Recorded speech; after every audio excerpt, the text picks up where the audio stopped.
it wasn't fun. I never want to do it again. Probably the best thing that ever happened to me. And it's so much more than just becoming a musician. I mean, honestly, that's the icing on top of the cake. Just my overall attitude about living in life drastically changed after that. Drastically. Hi, you're listening to Conversations with Musicians with Leah Roseman. J. Walter Hawks is a 4-time Emmy-winning composer for the PBS series Peg+Cat and Wonder Pets, is a renowned jazz trombone player, and also performs as a jazz vocalist, ukulele player, and pianist. As a young man, he survived a horrible accident which changed the course of his life. We talk about this and his mentors, including the legendary Slide Hampton, how he got into composing for Blues Clues, and many hilarious and heartwarming personal stories. Those of you who listened to my episode with Pat Irwin will remember his album Wide Open Sky with Walter, and we're featuring 2 pieces from that album in this episode, along with an impromptu performance of Cole Porter's Get Out of Town.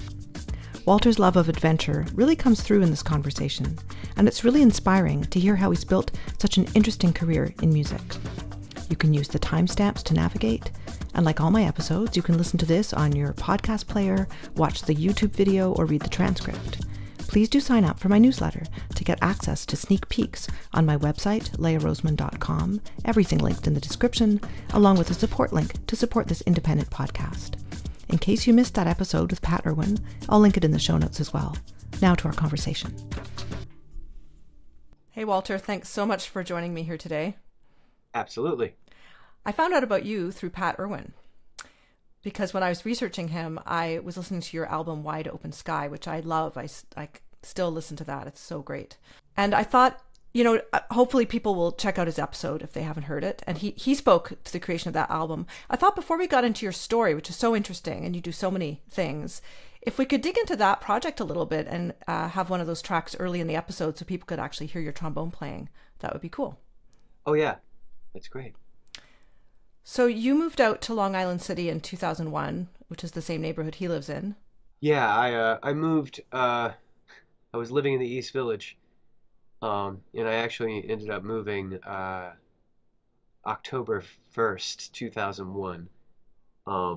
That was not planned, as obviously we did not know what was going to happen in September. But it worked out fairly.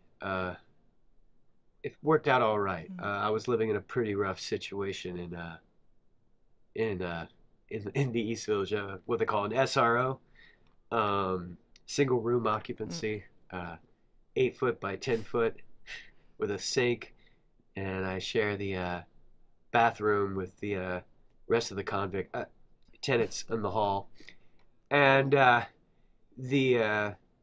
so moving to Long Island City not only was a pretty serious,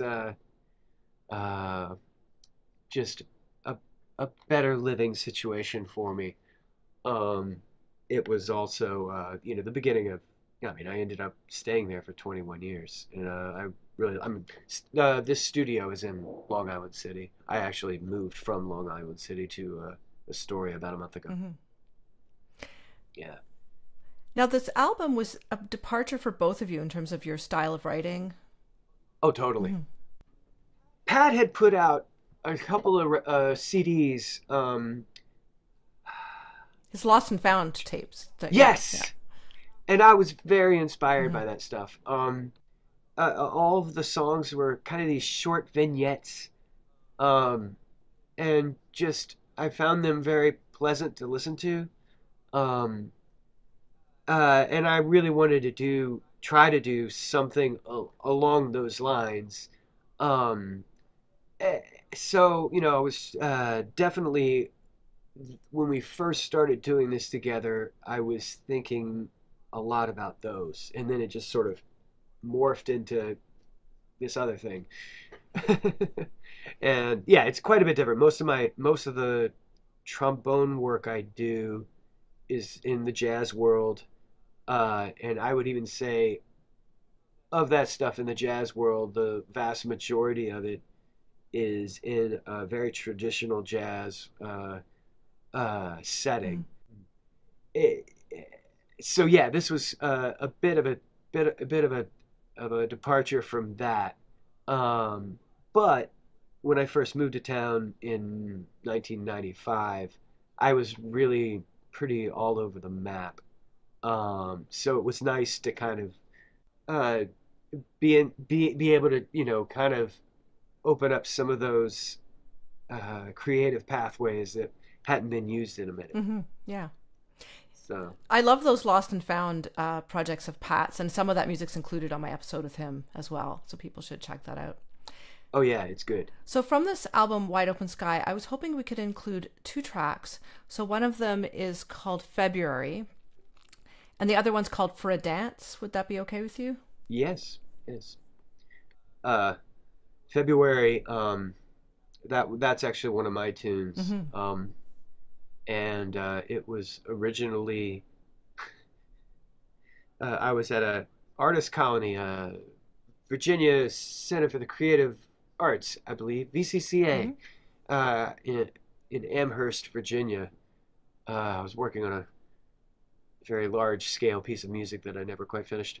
But it was a beautiful time out there, and it was February, and I called my wife, and she wasn't there, but I was, I had this room with this amazing white baby grand piano that was actually it was midied, but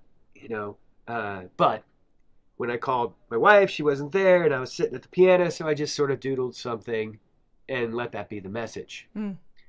And she really liked it, and then later on was kind of like, you really should, do something with that too.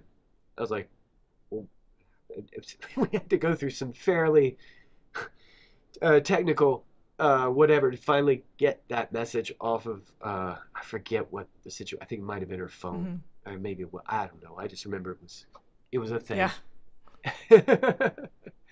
And it was very much just that sort of lonely, cold February, shortest month of the year kind of thing that I like so much. Yeah. And we did a video for it after we recorded it, me and Pat. And at that time, I was in the process of digitizing a bunch of 8mm film that my grandfather had made, going back to the 40s. Most of it was pretty deteriorated, and it smelled like vinegar, and it took forever to find a place to do that could do it. And then when I got it, there was just so much amazing footage, and my grandparents, my father, is from the Pacific Northwest, where they certainly have winters. And I found this really amazing footage that my grandfather had taken in front of the house, and you see my dad and his sister throwing snow at each other, and he's like, yeah, whatever. Look how beautiful all this stuff is. Yeah.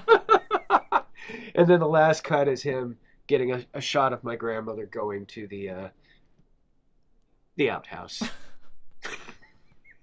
And she just sort of like, hi, stop, But it's really beautiful footage, and I'm really happy with how that came out. What a treasure to be able to have access to that. Yeah, I grew up in Mississippi, and we lost everything in Katrina. Fortunately, those films were up on a high. Okay. That's one of the only things that kind of got saved. Okay. Unfortunately, everything else was pretty close to the ground, including all the family photos. Oh, that's hard. And so for years, I was trying to get this stuff done, and of course, the longer I waited, the worse deterioration was.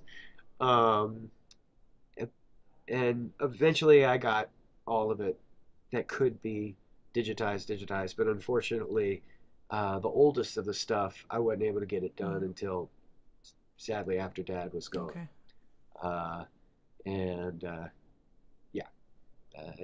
That is what it is. So will we be able to share that video to the people? Oh, totally. Okay. Absolutely. That's the other great thing. I mean, it's so hard when the footage is yours, you can use it, So yeah, it's great. Wonderful. You're about to hear February, written by J. Walter Hawks, performed on trombone by Walter, with Pat Irwin on electric guitar. This is from their album Wide Open Sky. For the podcast listeners, the video will be linked in the show notes.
So would you be willing to talk about 30 years ago when you had a really dramatic, life-changing moment? Oh, sure. Sure. Right after I graduated college, I got my first job on a cruise ship. I actually got the job before I graduated college and took all my juries and my finals early so that I could take a plane to Acapulco, catch a cruise ship. I was 23, and no, I was 22. Yeah, it was 1993. I was 22. That was kind of my first real. I mean, I had played gigs, but this was like my first real professional job, and like certainly my first music full-time job. Yeah, one day. I mean, we had gone to a lot of places. I was probably on. I guess I was on there for a couple weeks, and then we went to Cabo San Lucas, which is on the tip of the Baja Peninsula. And we rented four-wheelers.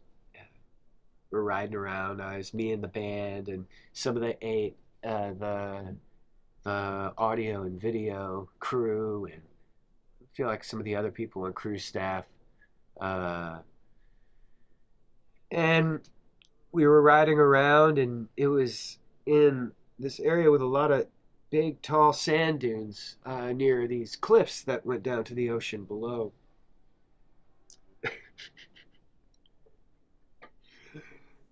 And I was kind of riding around by myself at one point, and I had heard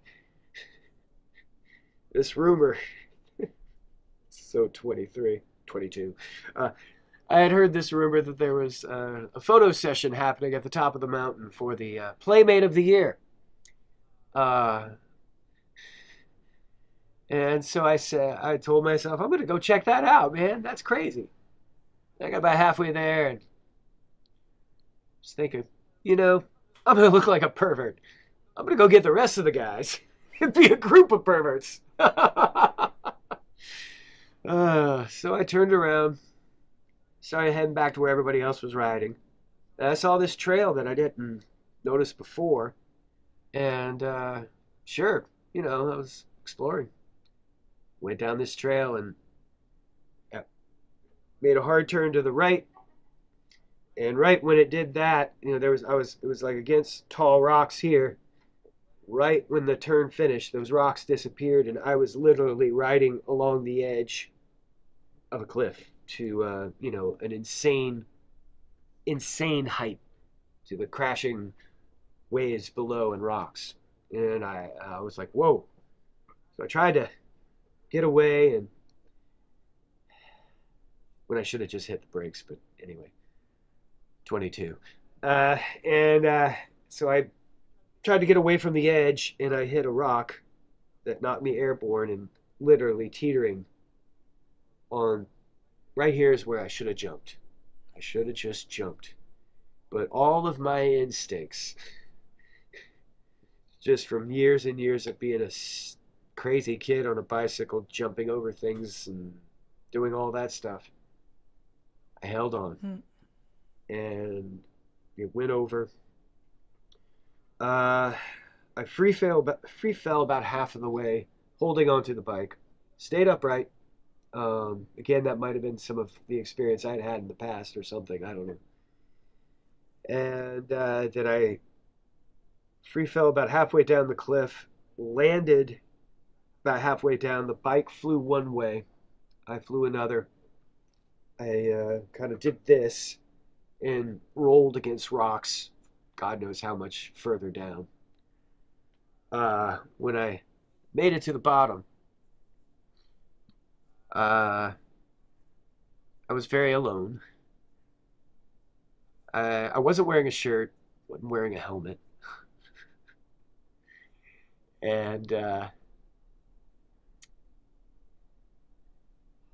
but I was wearing jeans, and there was no question that my leg was really injured, and that's with the jeans on. And so I was stuck, and I was alone, and I was losing. Yeah, I was starting to feel sleepy. I didn't realize that was because I was losing blood. And eventually, I don't know how long it was. It felt like forever, but it may not have been that long. The whole concept of time when you're in shock is some one of the kids that was in the area. I say kids. He was probably my age. Local climbed down the cliff, and then other people started coming down. Evidently, the Playboy photographer had seen me go over the cliff from far away. It was like, what the hell? At least that's the word I heard. And there was talk of a helicopter, there was talk of a boat, all this stuff, but eventually they got a stretcher on a rope down there. They tied me to it. And at one point I was literally vertical. And I remember all the sand just going over my head, my very bleeding head. And eventually I made it to the hospital in Cabo San Lucas. It was a crazy ride in the ambulance, as a couple of the guys in the band were there by that point. And they rode in the ambulance with me and were trying to make me laugh. And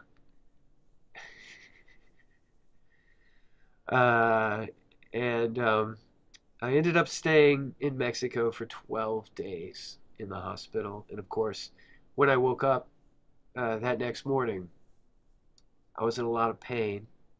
And I realized, oh yeah, the cruise ship probably just left without me. So here I am, alone in Mexico. I can't speak Spanish at all. I can barely speak English. And so I started calling for help. Nurse came in. I just kind of started crying, I guess. And, it was like, my arm really hurts. My leg really hurts. My head really hurts. I think the chef left without me. I don't know what's going on. Can you help me or something? And she just says, no habla English. And I think they tranquilized me or something like that. But I was there for 12 days. According to the newspaper, the local newspaper, I fell 80 Mm. meters. Um, and I I mean, obviously should not be alive. I mean, it's just as simple as that. I shouldn't be alive. Um, and especially during those 12 days in the hospital by myself. My father did eventually come out. Poor guy. Oh. Uh, and but you know, it was during that time that I realized that you know, I had double majored in computer science and music. I had always been making sure that I had a safe out from music. I didn't grow up in a family that had any professional musicians anywhere nearby. Like that just I mean, my grandfather played the ukulele uh, with his friends, you Mm. know, that kind of thing. So just the concept of not having a traditional career with a pension and all that uh, was just completely foreign to my family. Uh, but it was during that time in the hospital when I just kind of was struggling with all this anyway. And I realized, you know, there are people that make a living as a trombone player in the world. There are. They exist. And why can't I be one of them? You know, it's not that deep actually. And you know, it's interesting because this has been my approach to a lot of things that I find unfamiliar, like say food, some sort of food that you know I might think is weird from another culture, but that culture's been eating that food for decades, like decades, hello, eons, you know, for their entire history perhaps, and you know, so it's fine, you know, just try it, you know, and I mean, it was as it, you know, just to really come to terms with that idea that people really do this and it's not that crazy um, was a thing. And I mean, honestly, that in some ways, you know, just a, from a point of privilege because, you know, I grew up in a nice middle class family, you know. Um, but yeah, so I basically fell over a cliff, hit my head on some rocks, and decided I was going to be a trombone player. That's actually the truth. Yeah. And having read your blog post about this, so you're stuck in the hospital. There's nothing to listen to. There's no No, TV, no one to talk no, to. So just your no. thoughts. Yeah, yeah, and it wasn't fun. I never want to do it again. Probably the best thing that ever happened to me. Yeah. My and it's so much more than just becoming a musician. I mean, honestly, that's that's the icing on top of the Mm-hmm. cake. Just my overall attitude about living in life drastically changed after that. Mm-hmm. Drastically. Um, and you know, just trying to make the life that I have and the life that I share with the people around me as good as it possibly can be because you know this most likely is our only chance. And that's really precious, insanely precious, but at the same time, you know, life's too important to take seriously. You know, depends on what time of the day, which side of that I'm gonna I'm gonna be on. So Hi, just a short break from the episode, which I hope you're enjoying so far. If you want to check out over 100 episodes you may have missed, in addition to your podcast player or YouTube, I have an extensive website, leahroseman.com, with show notes, transcripts, the complete catalog of episodes, and you can sign up there for my weekly newsletter to get access to sneak peeks of upcoming guests. Please do share your favorite episodes with your friends, follow me on social media, and share my posts. And if you can spare a few dollars to help support the series, that would be amazing, and you can find that link in the show notes. I'm an independent podcaster, and I really do need the help of my listeners. Now back to the episode. For Dance is a wonderful example of Pat's just beautiful melodic writing and approach to composition. I love goes a couple different places in there, but it's all very mellow. And yes, it also opens itself up as a vehicle for improvisation. Um, but again, with these things, I don't it's not like a jazz Mm. thing. It's a kind of a different head when I'm improvising with this, because it's so much more. I feel like, and maybe all jazz should be this way. I mean, that's a certain a point, but it's more about evoking a vibe, a feeling, Mm. emotion, um, and uh, that song really does that, and yeah, I I love that tune. Me too. Thanks so much for sharing this. Yeah. This next piece is For a Dance from the album Wide Open Sky, composed by Pat Irwin.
Yeah. So you started with piano and you've gone back to Yeah. that recently more seriously? I have. Amazingly, I played piano at Joe's Pub last night. Yay. I play with a band called the Hot Sardines, and they've been nice enough to let me play piano on one song. So now, like, I was playing gigs on piano before I moved to New York, but once I got to New York, no way. um, uh, but lately, oh, it's been so much fun. So my first little bits of playing on actual gigs have been like at Birdland and at Joe's Pub and these really great venues, and I don't deserve it, but I'll take it. Thank you. It's so much fun. So much I was fun. going to ask you about the Hot Sardines because they're so great, and of course I discovered them because of you. And like you guys are debuting at Carnegie Hall in the spring. You're going on tour to That's correct. Japan soon. Yes. What a great band! And there's a tap dancer in the band.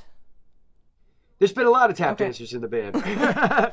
um, Currently is DeWitt Fleming Mhm. Jr. DeWitt is a monster. It's really great too because I do like the Sardines approach to it, where the yes, the tap dancer will get up and do solos and be featured, but also when he's not dancing, standing up and doing the stuff, he's sitting down and lightly tapping and adding to the rhythm section sound, and it's very infectious. It's a fun situation.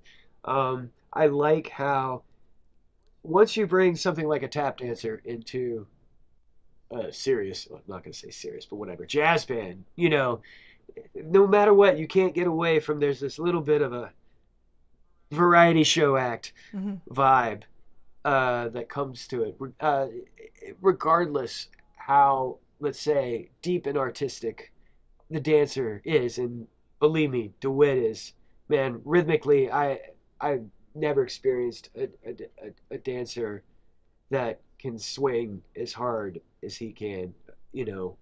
Uh, and his technical prowess is impressive. Um, but it adds this really cool dimension to it. Yeah. I'll link one of their videos in the show notes connected to this episode so people can check that out. Yeah, yeah, Now, let's go back to you. So you started piano, and then to get into North Texas, you figured trombone was an easier bet. correct. That was right. I sent a cassette tape. Usually I have some cassettes around. It would have been great if I just held one up. But anyway, uh, I sent a cassette tape in, and somehow it worked. And I mean, I was an okay trombone player for you know a kid in Mississippi. Um, that I mean, yeah. And so when I got that scholarship, I had also gotten almost a full ride to Mississippi State for computer and electrical Hmm. engineering. Uh, and my high school band director is the one who sat me down in his office and just said, I know you're struggling with this decision, but I need to tell you that you need to go to music school. And that, he said I was one of the most talented students he'd ever had. And I certainly wasn't going to get that kind of encouragement in music at home. Hmm. And I don't mean that to sound like a diss to my parents. I completely understand where they were coming from. And so it was due to that conversation that I ended up going to North Texas. Uh, and I was horrible. I got there. They have seven full big Hmm. bands, or they did when I was there. I think they still do. Ranked from 1 to 7. They call the top one the 1 o'clock because that's when they rehearse at 1 o'clock in the afternoon. Then there's the 2 o'clock, the 3 o'clock, and down to the 7 o'clock. So I made the 7 o'clock, but they told me that the only reason I was gonna be in the band is because they needed warm bodies that played the trombone there. But you also have to take the remedial band, and I deserved all that. Don't get me wrong. I'm not bitter. Mhm. I was then, but I'm not now. And that turned into a 4.5 year ass kicking. And I don't necessarily do well in a real academic environment. I never have. I mean, I uh, I do fine with my schoolwork, but as far as just the way things work out, kind of politically and interpersonally, and especially anything involving large amounts of authority. Mhm. It's a miracle I graduated. Uh, that said, for all of the angst and frustration that I had during those years because I wasn't excelling like the other students, um, I also didn't have the discipline it took to do it until I had gone to it took those years to instill that sort of discipline into me, into to where I could do it on my own. Mhm. And I felt like my real growth musically happened after college. And part of that is because of what happened on that cliff in Mhm. Mexico. Because I had made a conscious decision, like this is what I'm going to do, and I'm going to do it right. And I know how to do it because I had gotten trained to learn how to do it, even if that actual training at college I didn't do so great with. Um, but I took what I learned from school and made it my own. My dad was when I was recovering. I a long time I had my leg in a big old cast, or this insane thing of screws and rods attached to my leg. And my pop, well, I take that back. My mom would take me to the church that I grew up in, and the church let me use their choir room. Mhm. And I just stayed there all afternoon with the piano and my trombone, not bothering anybody that I knew. And my pop would pick me up at the end of the day Mhm. when he got off of work. And so that was like my job because and since I couldn't really do anything because of my leg, it worked out quite nicely. And I love my father, but he has such a low tolerance for noise, and I'm a trombone player. you know, one can read into that. you know? Maybe I was, but I remember one time I was. This was before we started the thing at the church. Um, I was practicing my scales, and they were, these diminished scales that are, not very, how should I say, user friendly to the listener. Um, and my father came to my room in tears because he felt so bad, so guilty that I was working so hard and doing this thing, and it was driving him insane. And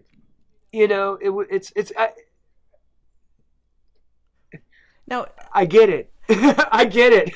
The older I get, the more I find myself, so incredibly affected by ambient sound, et cetera, et cetera. It's such a classic old person thing, but I can hear a lot of construction noise outside your studio there. speaking of ambient, Yeah. yes, it's New York. Yeah. Yeah, they're redoing the road out here, so I'm not a jazzer, but a diminished scale, I believe, is alternating whole steps and half steps. that's correct. Okay. That's correct. And there's half whole and whole half. Yeah. It's basically kind of almost all the same scale. And certainly if you're the one listening to someone practice it, it's all the same scale. Yeah. Yeah. So you've won 4 Emmys for composition, and I know you wrote for Blues Clues back in the day That's when correct. when my my older daughter would have been watching that show. And you Wonder Pets, which I Yes. hear is a great show, and now Yes. Peg+Cat, right? Yes. So the Emmys were won for Wonder Pets and what else? Peg+Cat. Okay. 3 for Wonder Pets, and then 1 for Peg+Cat. And definitely the Peg+Cat one is really special because I was the music director for that one. I got to make the speech. Yeah. Yeah, that's a pretty amazing story in itself, how Peg+Cat kind of came to being. When I was working at Wonder Pets, that was a particular production company, and I was very close to the creative director, who was the number 2, or I don't know exactly how you do the numbers, but whatever. Mm-hmm. As far as I was concerned, she was the number 2. And we got to be good friends, and we were doing some projects outside of class as such, some films that she had been putting together for children's film festivals and that kind of thing. And things were getting a little rocky at the production company, and so she decided to leave the company. I like to think that I may have we had a couple heart-to-hearts over cocktails, and I like to think that some of those heart-to-hearts maybe. But anyway, so once that happened, and that was kind of a big deal. It was kind of a coup. She had an ex-boss who was working at PBS tell her, "Hey, I heard you're not working there anymore. We're actually taking submissions for new shows right now. The deadline just passed, but we're old friends. If you want to send something in and you can do it quick, we'll consider it." And so right there, she called up Billy Aronson, the writer, who was one of the original writers of Rent, who also worked on Wonder Pets. Some of my favorite episodes were his. And they came up with a show. They put it together and pitched it. And the main character was a little girl who played the ukulele. And the side character was this cat who was supposed to play trombone. So it kind of literally wrote it around me. It was amazing. Eventually the cat did not play trombone. Eventually it was somebody, me, going, this kind of thing, doing a mouth trombone sort of stuff.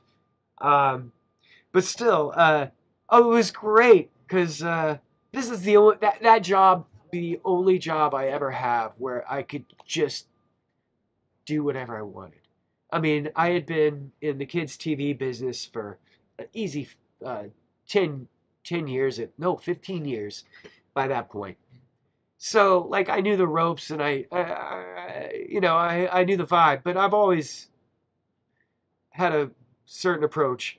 And to have the kind of freedom to be able to do that and hire my friends as musicians and engineers.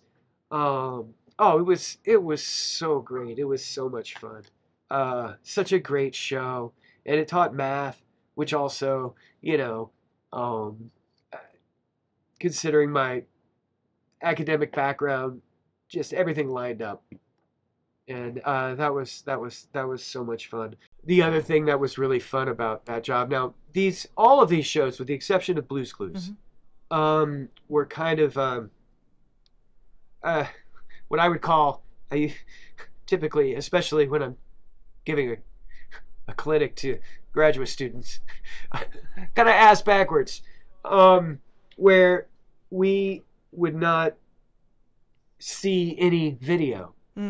Because there's these shows are so music heavy, so much singing, that we actually did the music before they did the visuals. Okay. So what a composer would do, and actually I got issued an episode today where they issued me a script. And that's all I get. Mm-hmm. I get a script. And then I record myself singing and speaking the entire episode with the demo music behind it. So composers in this case sort of act a little bit as directors because you're literally setting the pacing of the entire episode. You can have a lot of influence on comic timing, how jokes go through, and all this kind of stuff. And that to me is just fun. There's other composers that it doesn't work for.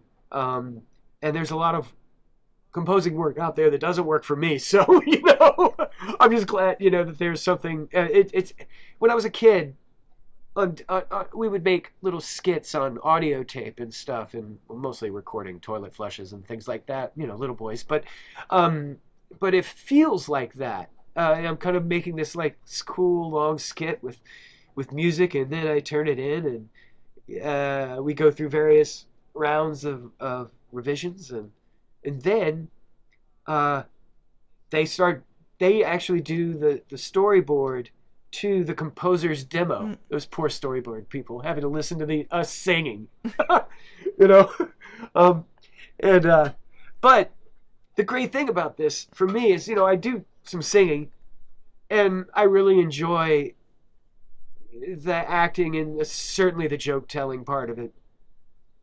And just to make it fun, I always did my episodes in characters. Like I'd have my own version of voices for each character that were always uber exaggerated and would never pass the preschool kid, police, preschool media police. But, once I turn this in, once it passes, they replace my voice with the talent, and it might be kids and actors or whatever. But every once in a while, I'd hit one out of the park, and I'd be a character. So I was the voice of the arch villain in Peg+Cat. It was absolutely hilarious. It was just so much fun. And of course, also, the great thing is I had already done the work. So,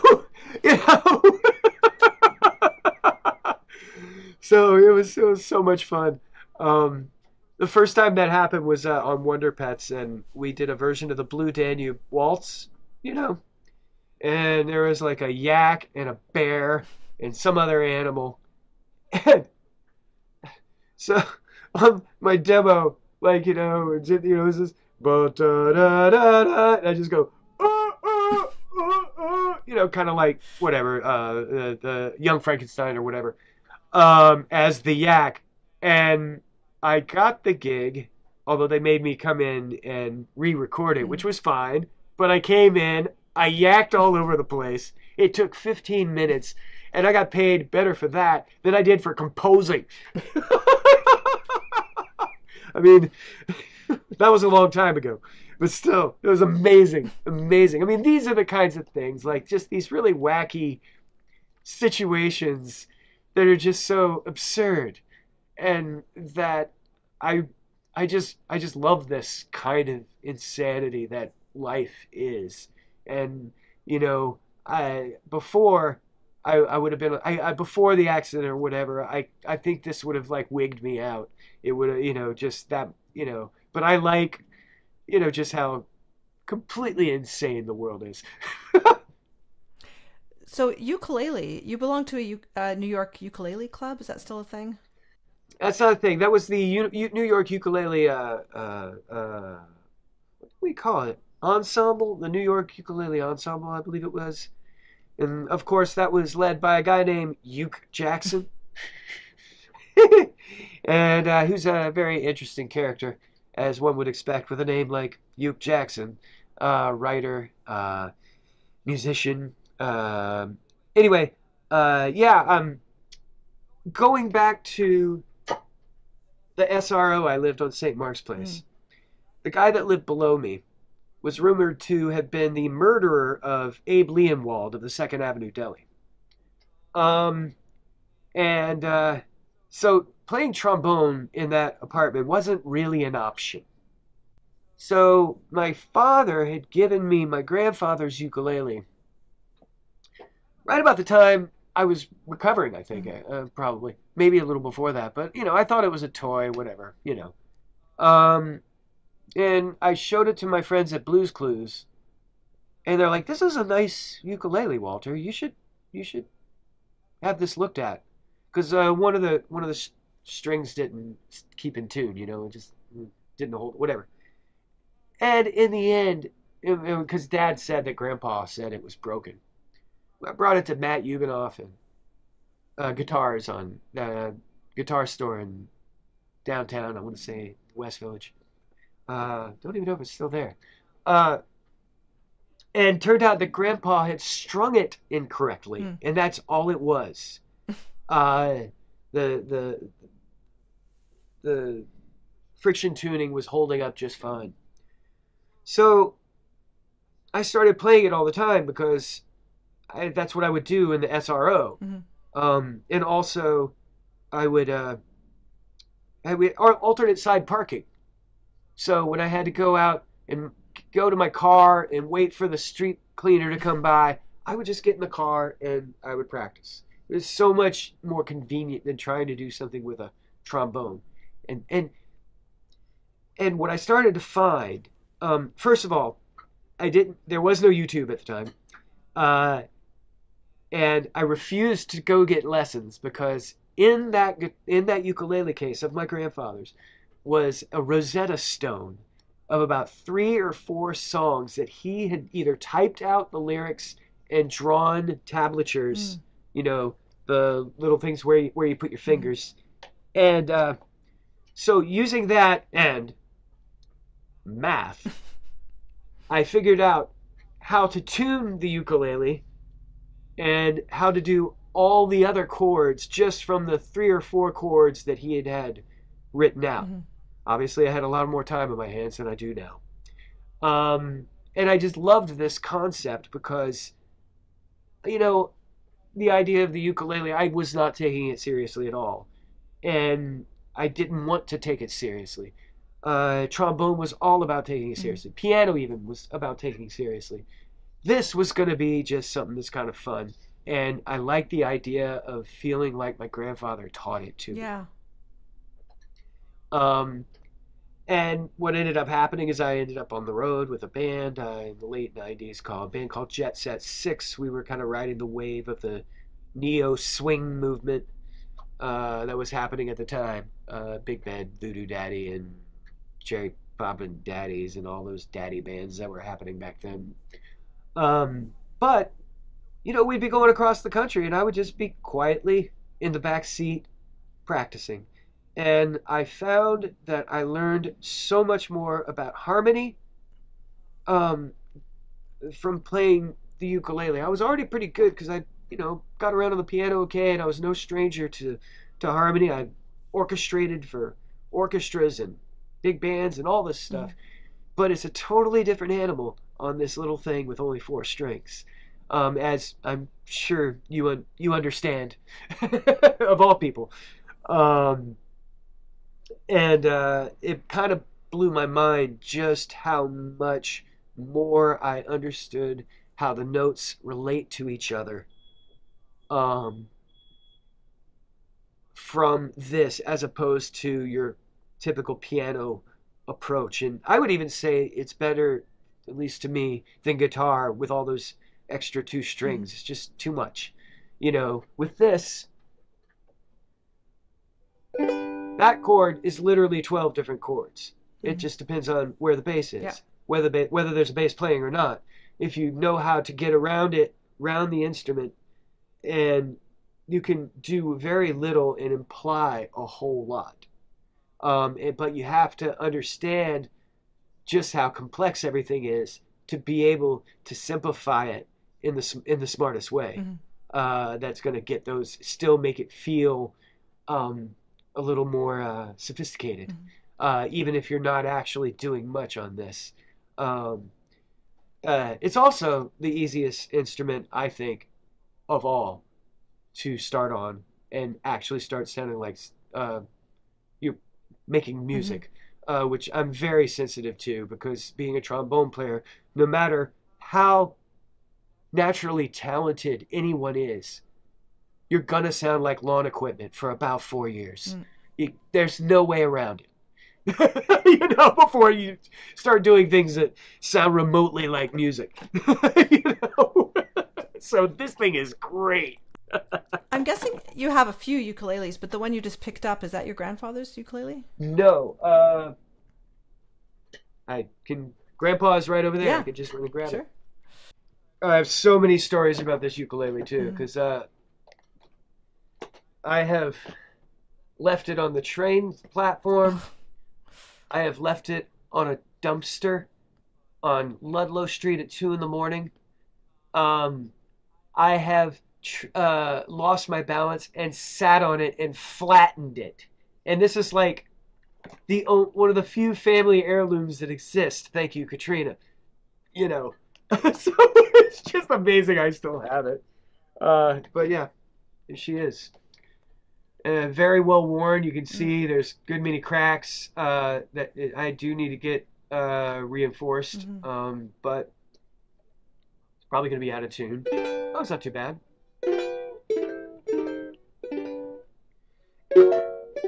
And there's a little bit of distortion, and that's coming from the cracks here, and that's why so I don't really use this on gigs anymore. It used to be my main one, but I will say that this is still, from my experience, the most loud and true ukulele I've ever played. I mean, obviously, if you get a banjo ukulele, it's gonna be louder, but I had this one made custom for me, specifically trying to get the volume that I would get from this, and it doesn't do it. I tried. I mean, I'm no luthier, but I mean, just as far as, I mean, those guys made it. I didn't make it, but it was still custom, and I was really trying to. And, I mean, you can even just.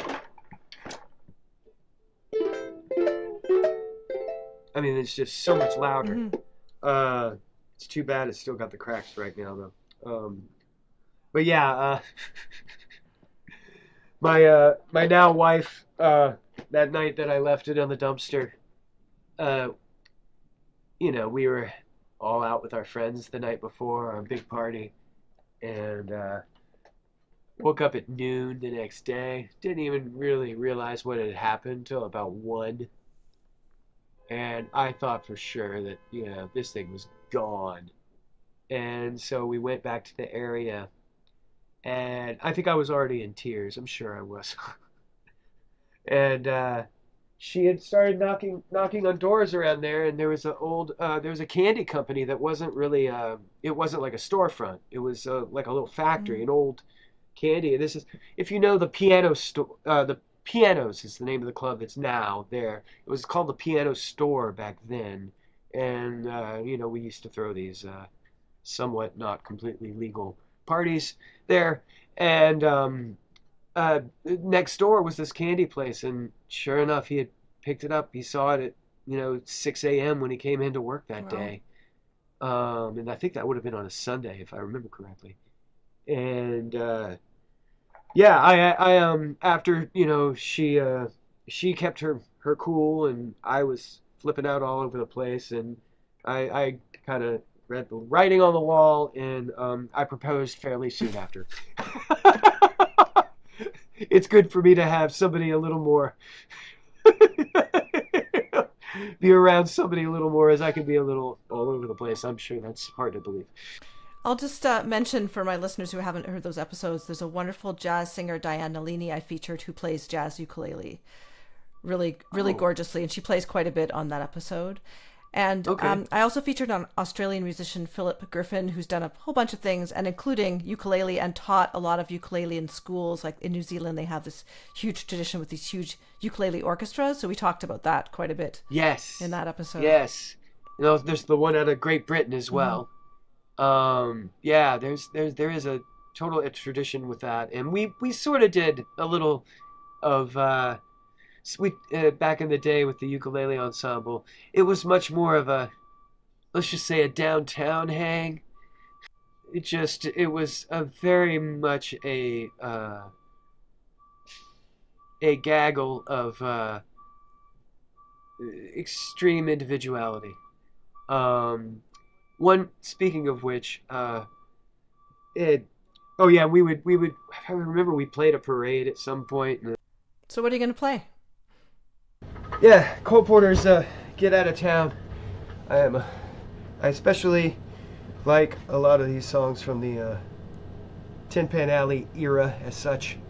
Would always enjoy doing trying to learn the verses to a lot of songs. People know the choruses too that are famous. And for a while I was getting a little cocky about it. And I remember playing one time a concert in Brooklyn for a group of mostly older Brooklyn ladies, and I was making some sort of quip about I like to do the verses. Not that many people do the verses, and then they come, and then some lady just goes, "What, you think you're Tony Bennett?" It's like, all right, you got me, okay. Anyway. The farce had ended.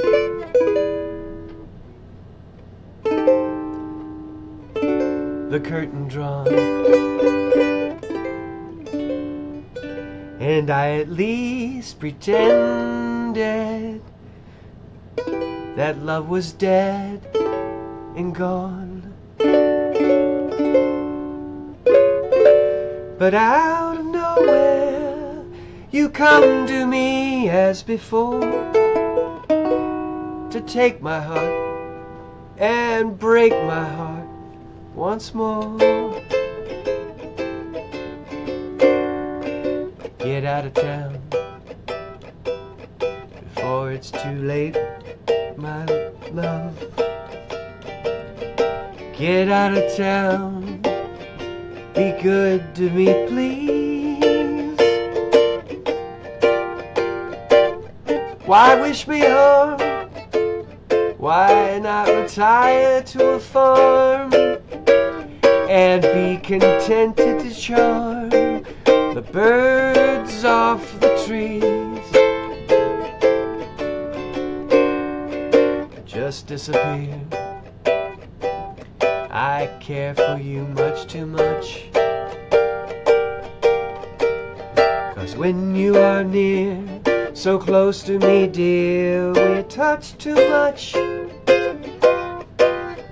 The thrill when we meet is so bittersweet that, darling, it's getting me down.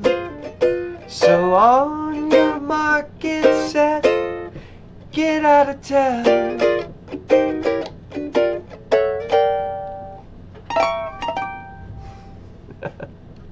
Fantastic. Thanks so much. Oh yeah. I'm actually right next door to a loading dock.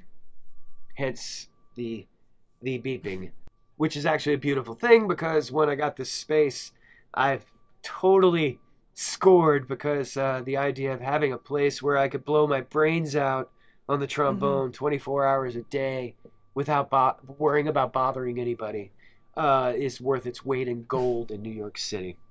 Yeah, I was one year I was playing with the ukulele ensemble, New York Ukulele Ensemble. We were playing a ukulele festival at the Theater for the New City, that of course was being run by Uke Jackson. Uke was all excited because we made it into timeout, and my picture specifically was all over the magazine about this event. He was so happy. And at the time, I was starting to play on and off, or at least record, with Nora Jones. And I have to say, my biggest professional regret, and I don't have a lot of regrets, but I definitely have a regret here, was Nora had asked me to play Jazz Fest in New Orleans with her. And I turned it down because this was right after like the whole thing in Time Out came out. And, I felt like I was gonna be doing something really wrong, or, I needed to do the right thing, And even though I wasn't getting paid a dime to play the ukulele Mm. festival, Uke was just so excited about all the promo and all this kind of thing that I felt like the right thing for me to do is to not play that gig with Nora. They got this guy, Trombone Shorty, to be my sub. So that's what I got out of it, is I can say, oh yeah, Trombone Shorty, he subbed for me once. you know? But yeah, that was, you live and you learn. I mean, this is, again, the thing about, existing and surviving is, you, you learn from your mistakes, hopefully, Yeah. you know, because I definitely regret that. I know you'd recorded with her. I looked up a video of Sinkin' Soon. It was a concert you'd done in Austin. Yeah. You're featured doing Yes. fantastic solo. Oh, thank you. Yeah. The the studio version is much better. That studio version, Nora, I I've known for a while, before she really blew up, but also, she went to North Texas as well, much after I did, uh, and so we knew some people in common. But her boyfriend at the time, was also playing bass in my trio, and that's sort of how that whole connection kind of started. Plus, just in general, a lot of my friends were in a sort of singer-songwritery, jazz-like Mm. scene that was playing, especially at the original living room. Um, so we all knew each other, uh, and it was a big surprise, when that time when Nora won all the Grammys, and we were all so very happy for her, and also just so very freaked out about, like, she was one of us basically. And I mean, Ravi Shankar, sure, but still, you know what I'm Yeah. saying? But basically, and actually, we didn't know that at the Hmm. time. None of us knew that, or at least I did. Yeah. Um, and It's such a sweetheart. And but to see the crazy media frenzy that went around her, and seeing what that did at the time. I mean, she's obviously gotten over it. She's doing great. But that whole thing was really intense. But yeah, she asked me to play on one song, and it was Sinking Soon. This was her third record, I think, or something. We came over, and I mean, played basically the first take is what we Hmm. used. And this was at her new studio that her and Lee had set up together in the Carl Fisher building, in the East Village. I'm very, definitely is what will probably go down in history, is that. And then, yes, they asked me to come out and play at, Austin City Limits. Mm. And I'm just gonna be completely honest. They flew me out for an 8-bar solo, and I completely psyched myself out. I'm really pleased to hear that you thought it was a good solo, but in my mind, I blew everything I had in the first 3 notes, and then was just confused the rest of the time because I was so incredibly Mm. nervous and freaked out. And I was sitting in this dressing room that, like, Dolly Parton and and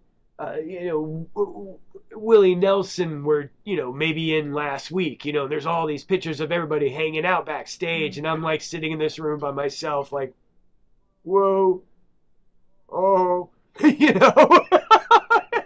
just go out there and I'm like, and, and yeah, and of course that was also released as a record, that live Hmm. performance. And I was working on a Wonder Pets episode, and I had to go to J&R Music to get a copy of a DVD of Moulin Rouge, because we were doing like a Moulin Rouge themed episode. So I go to the store, and I'm like, hey, where would I find Moulin Rouge? And he's like, oh, it's over here. So as we're walking, that song comes on, right? On the, in the store. And I'm like, hey, man, you hear that trombone? That's me. And he's like, oh, okay. Here's Moulin Rouge. Okay, cool. All right. So I go up to the register, wait in line, and I'm buying my Moulin Rouge, and I give her my credit card, and the second she looks at my credit card is when Nora on the recording says, J. Walter Hawks! And she looks at the card, she looks at me, and she says, that'll be $14.96.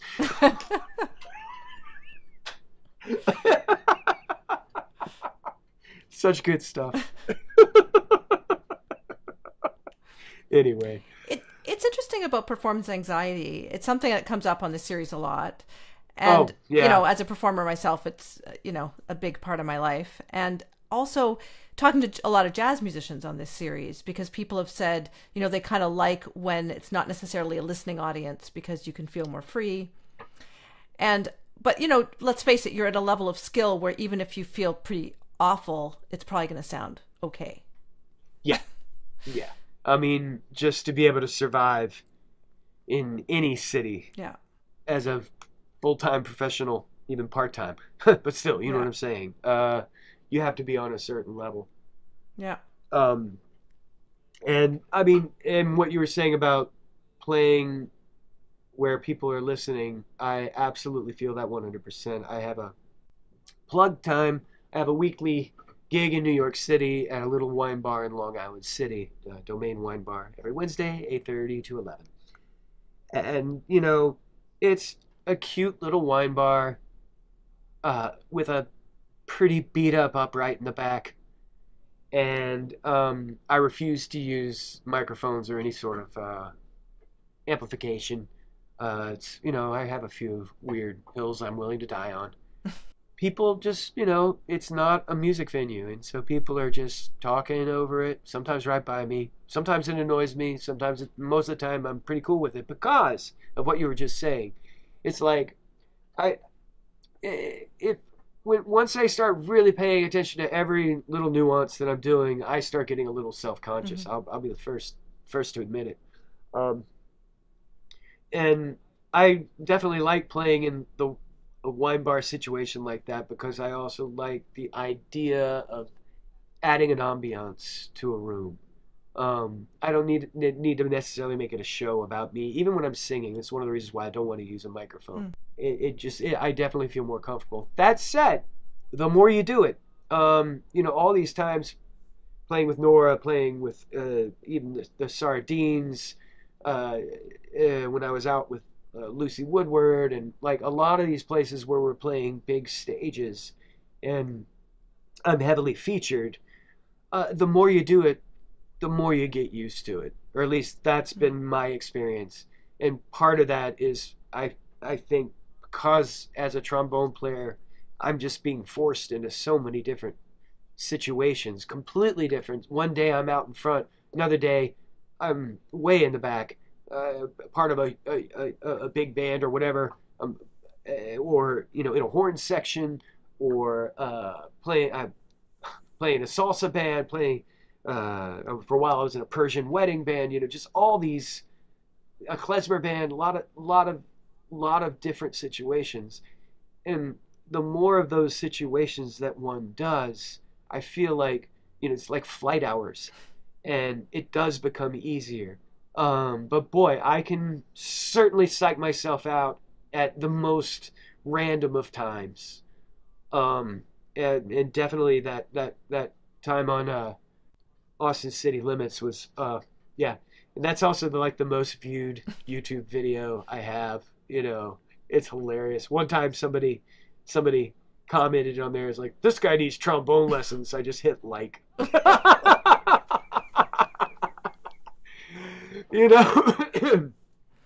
As one of my jazz professors would say, every note you play is the first note of the rest of your solo.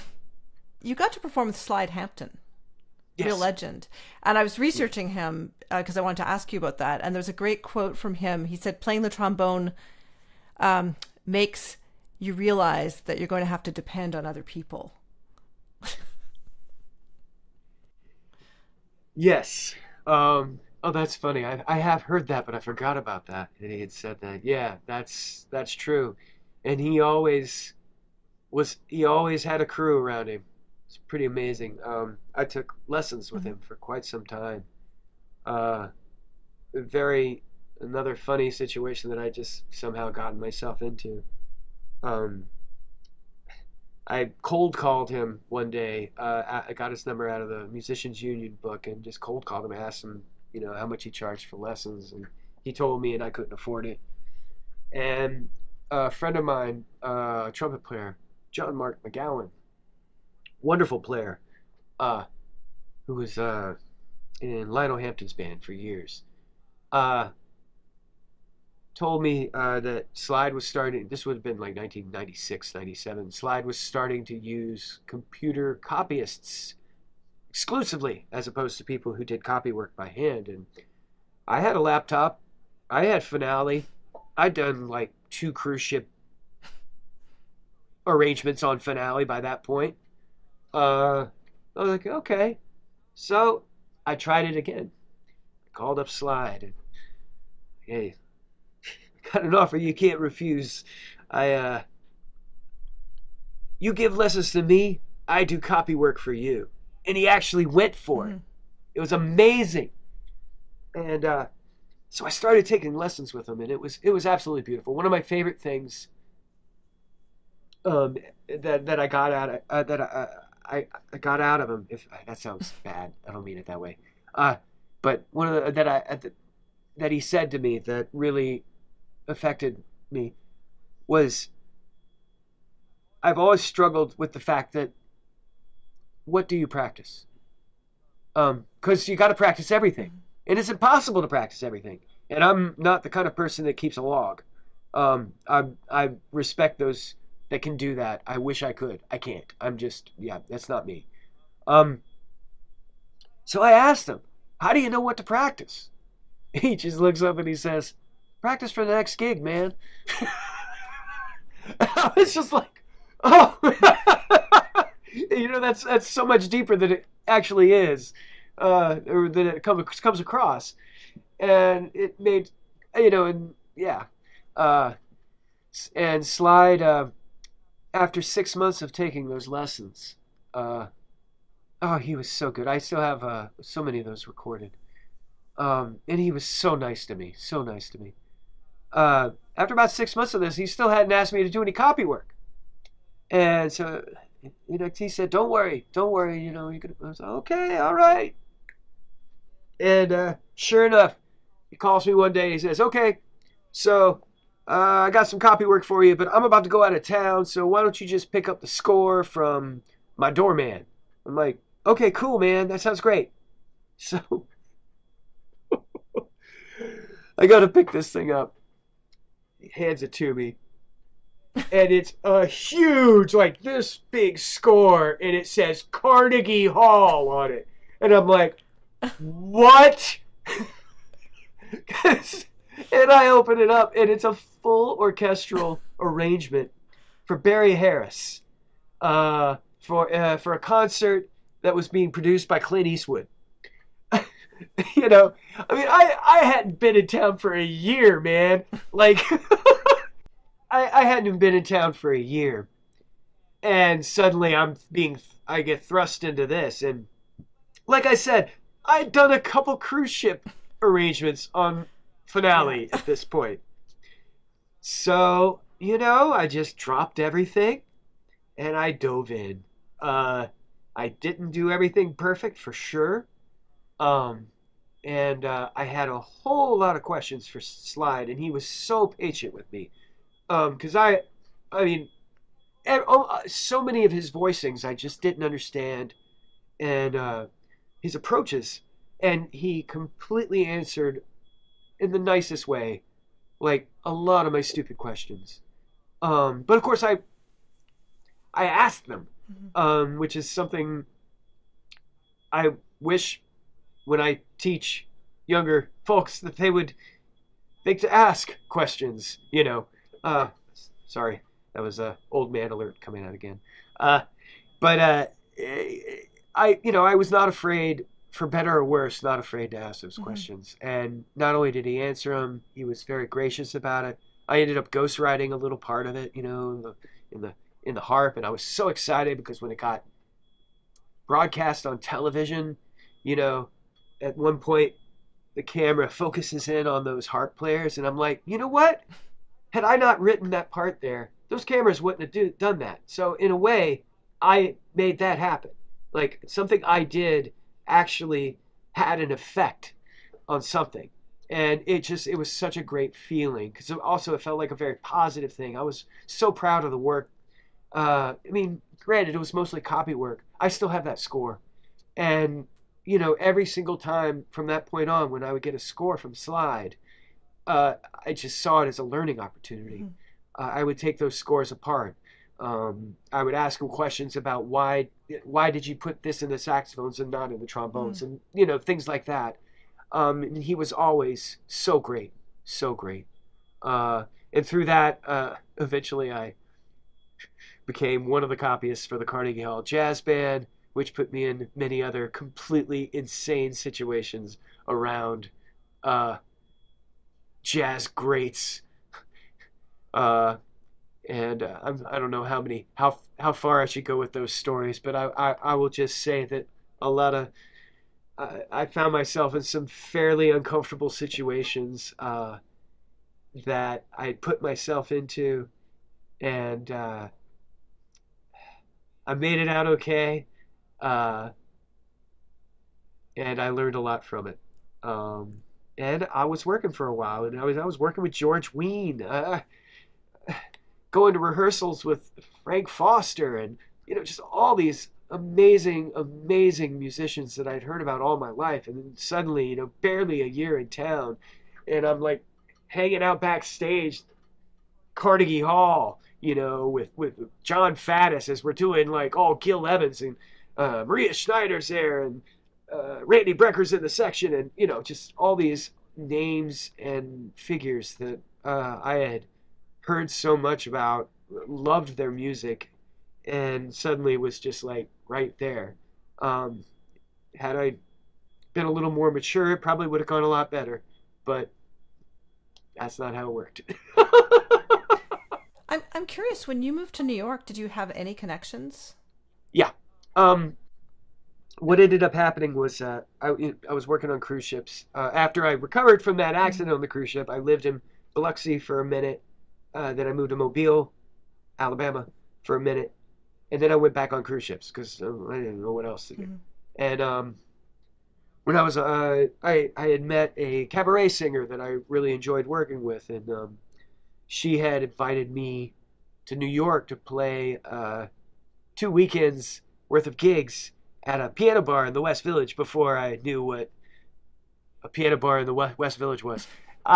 And I was like, sure, I'll do that. And I mean, at the time, sure, I'd worked on cruise ships, but I had, from a domestic point of view, I had never really been northeast of Atlanta. I'd been on the Pacific West Coast with the family, but, just certainly nothing about the eastern half of the United States did I really know. And certainly had never been to New York City. And a dancer I had worked with on one of the ships I knew was living up here, so I called her up, and I'm like, hey, I'm going to be in town for a couple weeks. Want to get together for coffee, or something? And she's like, oh, hey, so you know anybody that might want a room? We've got an extra room here for $250 a month where you could practice, and it's right by the train in Astoria. So I just dropped everything. I dropped everything and moved to New York. My first time being in New York was literally the day I moved here, and I'll never forget going up the Jersey Turnpike that first time with traffic coming at me on both sides, as we're driving over this like post-nuclear Holocaust cesspool of industrial waste, and I see this hazy first view of the skyline. I'm like, I'm moving here. I was freaked out. But yeah, so we did those 2 shows. Because I went to North Texas, I knew a lot of Mm-hmm. people here. And because of the cruise ships, I had Yeah. friends. And so it was cool because a lot of my first work was through those my college connections, and then the real work started once I kind of started going to places where they were playing traditional jazz because I found that a young person knowing those songs a good thing. A very large amount of trombone players in the jazz world were, doing more of a modern Mm-hmm. and big band thing, but I could get work pretty quickly that paid pretty okay doing these, Dixieland is not really the term we use anymore, but trad jazz jobs. Mm-hmm. Of course, back then, it was a lot of red vests and red bow ties and arm garters and straw hats, Mm. playing at nursing homes, a lot of nursing Okay. homes. Um, and there was a club called the Cajun that was in Chelsea, and the Red Blazer 2, which is now Swing 46 Mm-hmm. in Midtown. I was playing at those places a lot.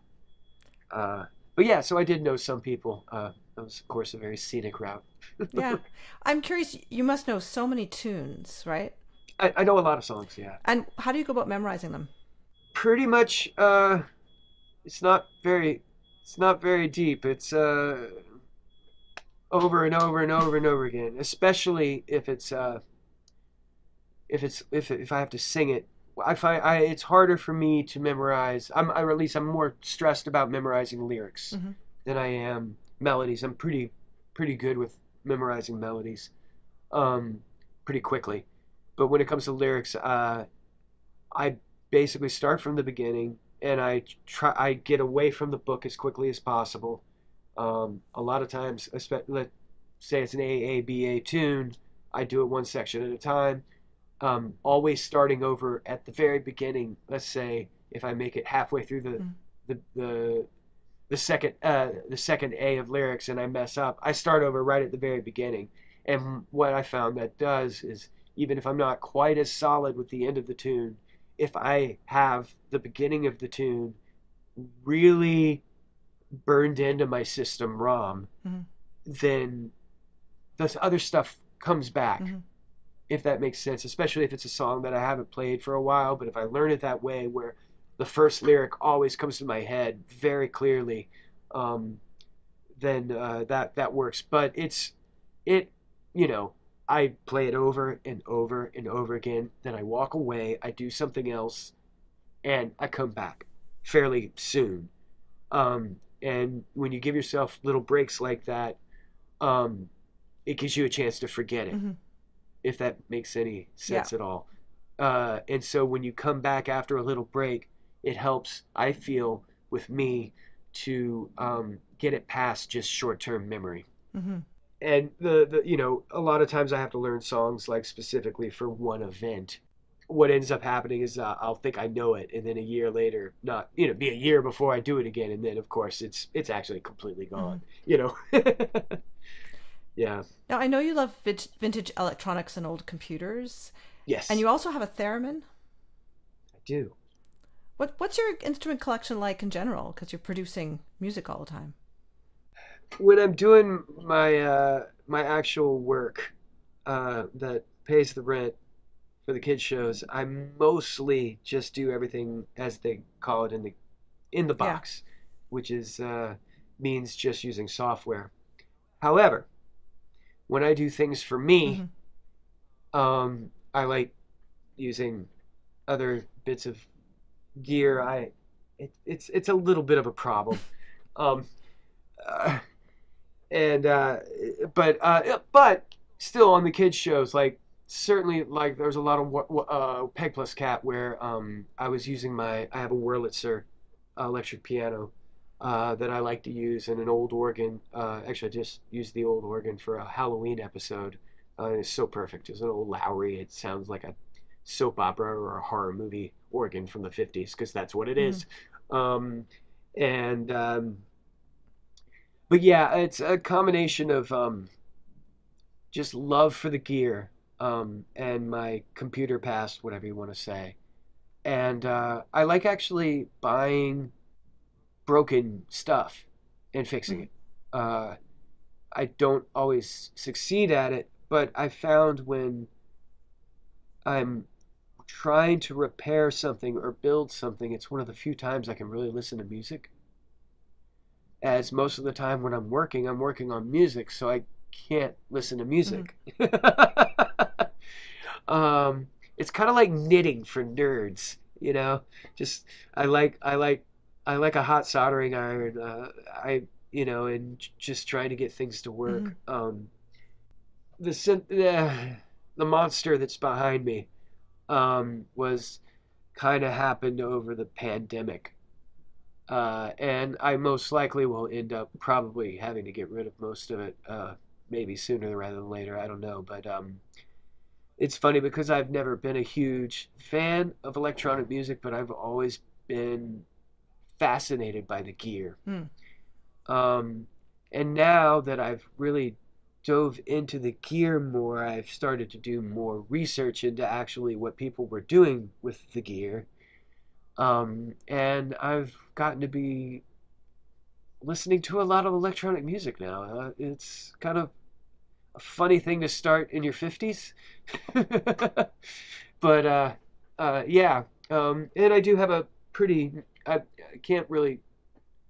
This place is kind of crazy, but you know, this is Mm-hmm. this here, and see if I can even get anything out there. But we have a God. It's a lot of junk though, and you can't even see. But there's piano there, the organ, uh, and you'll see some. Ah, no, I don't even know what you can see. I can't do this. No, it's too hard. Okay. Um, but the there's I have a whole section over there of vintage computers that I fix up. Mm-hmm. Most of them Commodores. It's because that's was the computer I used when I was a kid, and I was just as much of a computer nerd back then, if not more, than a music nerd. Uh, Me and my best friend from high school broke into our local hospital computer using a 300 baud modem stuck into the back of the cartridge port of our Commodore 64, which is kind of the digital equivalent to going to school barefoot uphill both ways in the snow. Um, you know, we were very proud of ourselves. But it was funny because once we got into the computer, we were like, "Wow, we did it!" They were like, "Now what do we do?" "Hmm, I don't know. Let's play some games." Turn off the computer, load up a game. You know. But I'm completely fascinated by those old machines. The great thing about not doing computer science for a living is that I still love computing. Mm. Um, and, because I don't have to do it, I can work on some fairly esoteric things. I'm a big fan of the 6502 processor, and I've been learning to compose and to program in assembly code. Uh, and sometimes I use it for music. We did a series of cartoons for Cartoon Network called Ooglu and Anju that I used Commodore 64 to make the music with. And that was a blast. And suddenly, my entire retro computer hobby was tax deductible. I was using it for my business. So great.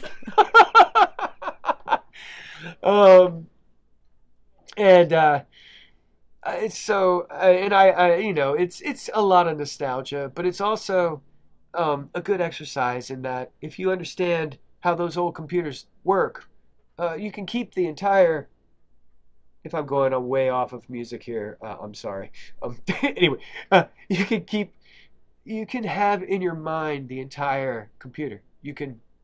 The old computers are small Mm. enough that the entire memory map and how it works, you can kind of keep track of in your Hmm. head.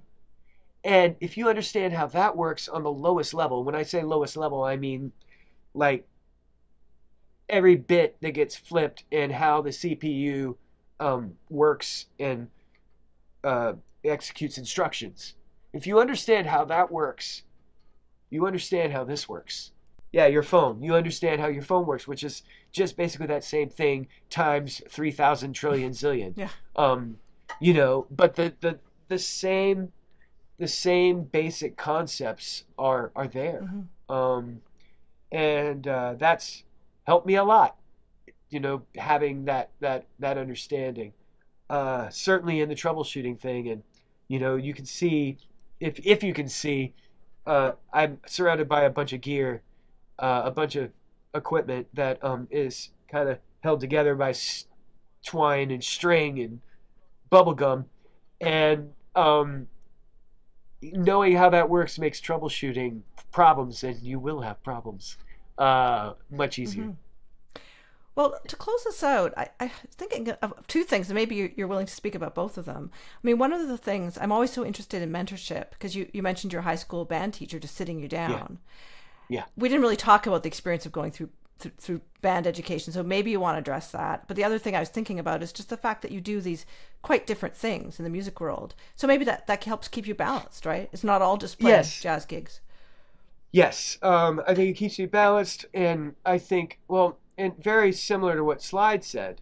Um, I think as a trombone player, to survive, one has to have a fairly diversified portfolio, which is similar Mm-hmm. to what Slide was saying about, needing other Yeah. people. And I'll be the first to admit that my attention span could be longer in general on anything, and perhaps I would be a better trombone player if I was more focused that way. Um, but at the same time, having all these other things going on does keep it pretty fresh, and I'm enjoying it. And somehow I've been able to mostly manage the insanity. As far as mentors, definitely my high school band director was a huge one. Actually, my junior high Mm-hmm. band director was also big. Um, I took my first guitar lessons actually with my junior high band director. Um, and both he and my high school band director were very supportive. And I guess I mean, because I had started on piano so early, I already had an ear to a certain degree. I mean, on the first day I got the horn, people were freaking out because I could play shave and a haircut. Amazing that that's exactly the first place I went. Telling. Um, and uh, so I did have a big advantage in that I already understood a lot about music. That said, uh, always kind of all over the place. And so junior high teacher, combination of guitar and just general, really pushing me to practice more. And again, high school was the same way and more intense. And my high school band director, um, junior high was a man named Duncan Goff. High school was Jerry Ball, and Duncan Goff is still around. Jerry passed away, and Jerry was a saxophone player that would play with the Four Tops and the Temptations whenever they would come through town. Um, he was a great band director. Had a military background as well, so which really works well in a marching band, and just as far as getting the kids in line. Just a very loving and creative person. He would make a point to practice on his lunch break in the band hall, just to kind of set as an Mm. example, you know, uh, what it meant to practice. He also had the only jazz improvisation class in the state. We didn't have a big band. Mm. It was only jazz improvisation, and I really thought that that was a conscious decision on his part and a smart one, because it put us horn players in a situation where we're in a combo. Um, and as high school kids, that's not really a common, or at least it wasn't back then.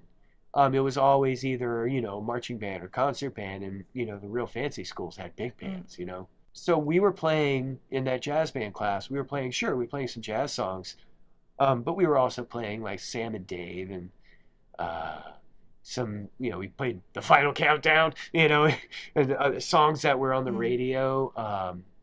I was playing a lot of keyboard there, and that was first period, so I would show up really early so I could practice before jazz band. And Mr. Ball was always there and always kind of, in a very good way, uh, uh, pushing me to do more, pushing me to do the work that I needed to do just to, and it was amazing because it was about that everyday thing. Mm-hmm. He was great. And actually, the last gig I played in Mobile, Alabama, before moving to New York City, was with the Four Tops and the Temptations with my high school band director. Wow. Anytime I would go back to Mississippi, I would always hang out with him, and often we would play a gig somewhere, something like that. And it was such a good feeling. It was only in the last few years that he was around, that I really started feeling like, oh, okay, I'm pretty much on a similar level. Like I can hang on the bandstand with my high school band director, which is saying something. Because, I mean, he's great. Mary Wilson come through town. He'd be playing all the saxophone solos. Just really, really nice. The other mentors I had were in New York. Slide Hampton, certainly. And a real character by the name of Saul Yaged. What a character. He just passed away, I want to say about 5 years ago in his 90s. He, a disciple of Benny Goodman, and would follow Benny Goodman around everywhere. And eventually he even subbed for Benny Goodman on the Steve Allen show. He was the one that taught, I think it was Steve Allen that played Benny Goodman on the movie, in the Benny Goodman story. But anyway, whoever it was that was the star in the Benny Goodman story, Saul was the person who basically taught them how to pretend to play clarinet. And Saul's on records with Jack Teagarden, Coleman Hawkins. I mean, it's just kind of crazy. I mean, he just really was in the scene, but a real character. And it's funny because a lot of people don't like him, understandably. Actually, I've gone through phases where I didn't like him. But, sometimes people like that, especially because of his overall just life experience, you can learn from and take those bits that are positive. And the bits that were positive were mostly musical. I learned a lot about how to play songs, how to learn, and what songs to learn, and standard practice of songs. And I learned a lot about how not to be a band leader. He would he'd come up to me, after we... Walter Watts, you sounded great. How did I sound? Right? Just have all these quit talking while I'm interrupting. Just like, just a real character. And and I remember the other one of the first, soon after I met Saul, I went to the Strand bookstore for the first time. And I found this book called Rhythm Man. It was by Steve Jordan, the guitar player that was in Benny Goodman's band. And so, as I typically did, I looked in the index to see if there's anybody I knew. And sure enough, at the end of the index, there's Saul Yaged. So I opened up to the chapter, and Steve Jordan says something. I have the book over here, but Steve Jordan says something to the effect of, "Well, Saul Yaged, that guy that tries to act like Benny Goodman but definitely isn't. Well, one time," it's just really ruthless. "One time, we were playing with Benny at the Steel Pier in Atlantic City in 1950 something. And Saul comes up to me and says, 'Steve Jordan, you sounded great. How did I sound?' He'd been saying that for how many years?" just and it's strange that I'd call him a mentor. But I do have a real soft spot for him, and a lot of us that were in his orbit back in those days, it's become like practically a sport to tell Saul Yaged stories and quote him, just because he was just such a kook, and he was kind of not really a. I mean, all these other people I talk about were really wonderful, sweet, loving people. Not Saul. But I definitely, appreciate him in a lot of ways. I've just so enjoyed hearing all these stories and your perspectives. And it was so great to start with that, plunge off the cliff, because it really does frame the rest of everything else you've been experiencing. Yeah. Truly, I mean, everything was possible because of that. Yeah. I certainly, and again, things like the ukulele and Saul Yaged and all of the just completely absurd things that I gravitated towards. I would have never, just wouldn't have been my approach before. I was much too tightly wound as such, and now it's just, and that's also, you look at Blue's Clues, like that was a situation where I was just in a band, and a couple of the guys in the band were starting to work on this new kid show, and they asked me to come play some trombone on one of the episodes, and it turned out it was Blue's Clues. And then eventually, first I was the trombone player for the whole thing, and then after a while they asked me to come on board as a composer. I'd never done anything like that. I knew basically the technical part of it, but none of this would have happened if I wasn't a player. Being a player and a professional, whatever level player, that I can be put into any situation, at least on the trombone, for the most part. You put the dots in front of me and I go. Because of that, and that put me in so many different situations, it gave me those opportunities. But I think because of the accident and just my kind of, hey, let's see what happens, what could possibly go wrong attitude about it was what allowed me to say, oh, I'll give that a try. Sure, why not? Yeah. And I certainly didn't move to New York City to be a composer, a TV composer, or anything like that. And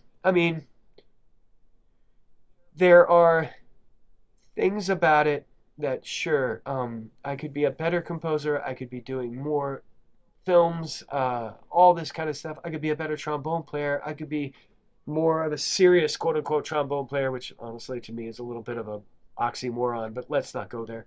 I am a ukulele player, so I get enough writing work that I don't have to take every playing job, and I get enough playing work that I don't have to take every writing job, which is a wonderful place to be, but it also kind of tames my ambition a little bit on both sides, for better or worse. At this point in my life, I'd say for better, because ambition is so tiring. But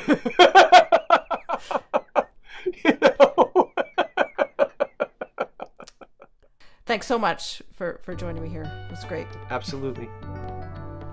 I hope you enjoyed this episode. Please do share this with your friends, and check out episodes you may have missed at leahroseman.com. If you could buy me a coffee to support this series, that would be wonderful. The link is in the description. Have a wonderful week.